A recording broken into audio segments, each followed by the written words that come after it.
नमस्कार दोस्तों, समस्याएं आपकी समाधान हमारा के YouTube चैनल में मैं एस्ट्रोलॉजर जतिन सहगल आप सभी लोगों का स्वागत करता हूं। दोस्तों, निरंतर बात करते चले जा रहे हैं बृहस्पति महाराज के गोचर के बारे में, जो कि 1 मई सन 2024 को मेष राशि छोड़ करके वृषभ राशि में प्रवेश करेंगे और 14 मई सन 2025 तक वो इसी राशि में रहेंगे। तो विभिन्न राशियों पर इसका क्या प्रभाव रहेगा, इसके बारे में हम बात कर रहे हैं। तो दोस्तों, अब बारी है कुंभ राशि के जातकों के लिए। कुंभ राशि के जातकों के लिए बृहस्पति महाराज का गोचर उनके 4th हाउस में आ रहा है। हालांकि दोस्तों, बहुत से विद्वान गण ऐसा बोलते हैं कि जहां पर बृहस्पति महाराज बैठते हैं वहां पर खराब करते हैं और जहां पर वो देखते हैं वहां अच्छा करते हैं।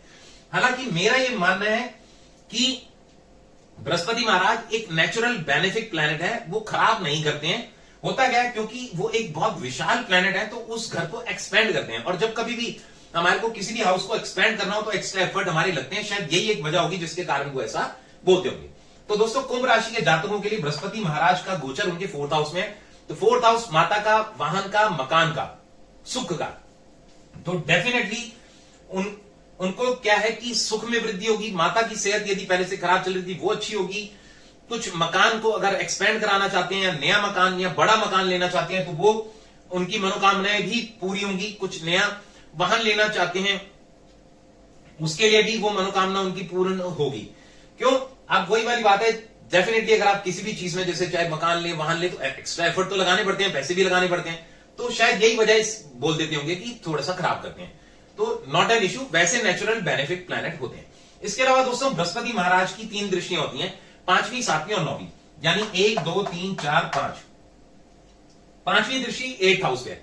8th हाउस गड़े हुए धन का होता है, पैतृक संपत्ति का होता है और ज्योतिष विद्या का या ऑब्स्टेकल्स का भी होता है। यानी अब क्या है कि 8वें घर पे उनकी 5वीं दृष्टि होगी तो कुछ अड़चने, रुकावटें जो पहले आ रही होंगी या मकान लेने में, वाहन लेने में या कुछ भी करने में, वो दूर होंगी।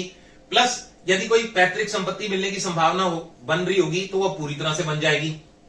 इसके अलावा जितने भी ऑब्स्टेकल्स अब तक आ रहे थे वो दूर होंगे।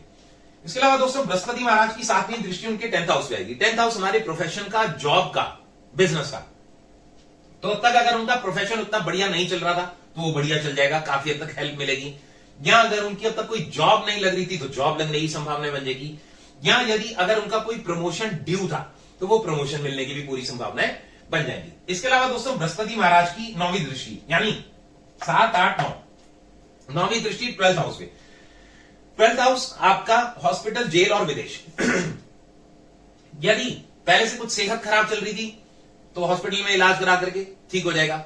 कुछ अगर झूठे इल्जाम या उसमें कुछ बेल नहीं हो पा रही थी वो मिल जाएगी। यदि कुछ विदेश से रिलेटेड आपके कुछ काम बने हुए थे, बन नहीं रहे थे, वो अब बन जाएंगे। कुछ पैतृक संपत्ति से रिलेटेड कुछ केस वगैरह होता तो उसमें भी आपको हल प्राप्त हो जाएगा।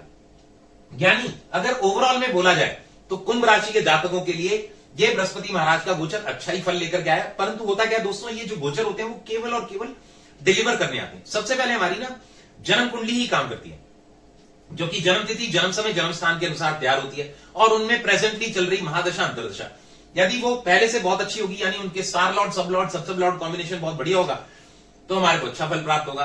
पर यही अगर वो नेगेटिव होगा, यानी उसका स्टार लॉर्ड, सब लॉर्ड कॉम्बिनेशन बढ़िया नहीं होगा तो हमारे को उतना बढ़िया फल प्राप्त नहीं हो पाता। बट जैसा मैंने बोला दोस्तों, ज्योतिष कभी भी डराने के लिए नहीं बनाया गया।